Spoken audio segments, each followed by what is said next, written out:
Explain why seatbelts are helpful in a car crash. Write this in your composition book and give me your answer.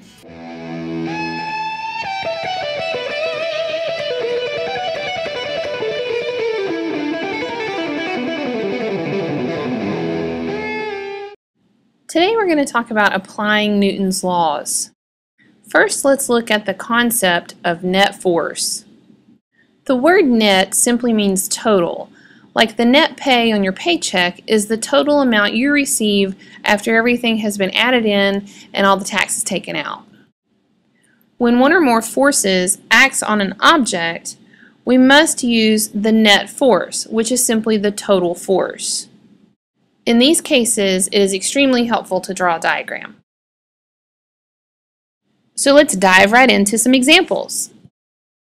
What is the net force acting on the object in the picture?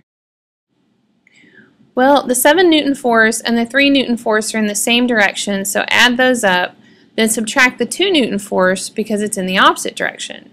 So we get a net force of 8 newtons to the right.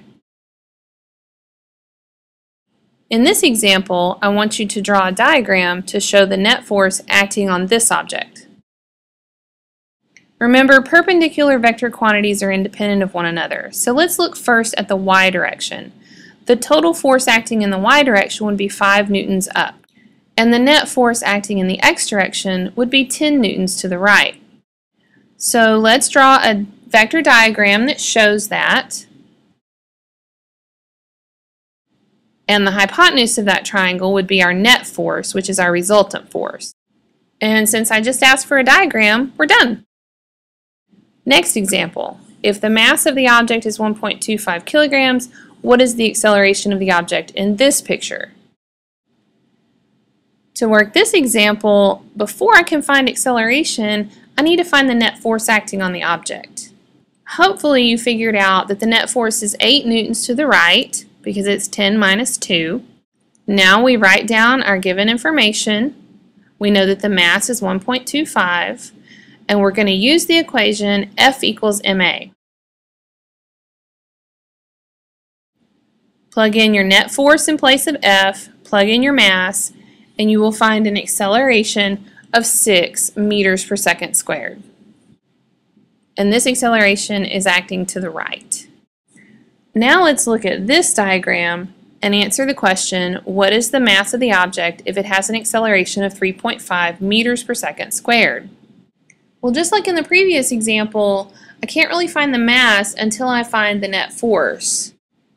Again, perpendicular vector quantities are independent, so the 3 up and the 3 down will cancel out and have no effect.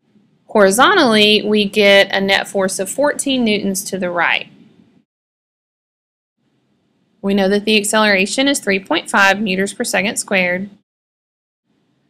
And since we know that F is always equal to ma, we're going to plug our values into that formula.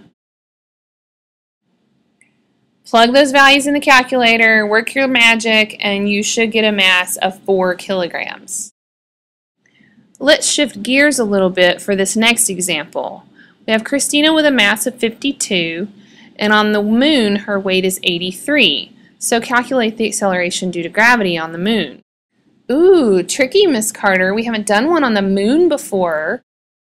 It's okay, you got this. You know the mass is 52, and you know the force due to gravity is 83 newtons. Find the acceleration. Of course, you use F equals ma again, because it's always equal to ma. Plug your values in, put it in the calculator, and you get an acceleration of 1.6 meters per second squared. One more example. This time we're going to throw in some kinematics. Ugh, I hate kinematics. Why do we have to do this? Here I've given you lots of information about a car. First, I want to know the acceleration of the car. Start by writing down everything that I told you. The initial is 25 meters per second, D is 91.1 meters, V final is 0, and acceleration is our unknown. The only equation that fits this information is Vf squared equal Vi squared plus 2AD. Plug in all your values, Put the equation into the calculator, and you should get an acceleration of negative 3.4 meters per second squared. If you don't get a negative value, then you're not being careful about where you're putting VF and VI. Now find the net force acting on the car.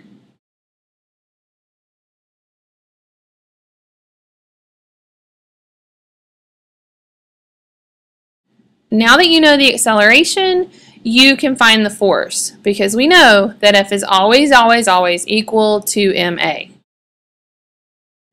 The mass is 1,750 kilograms, so put all of that into your formula.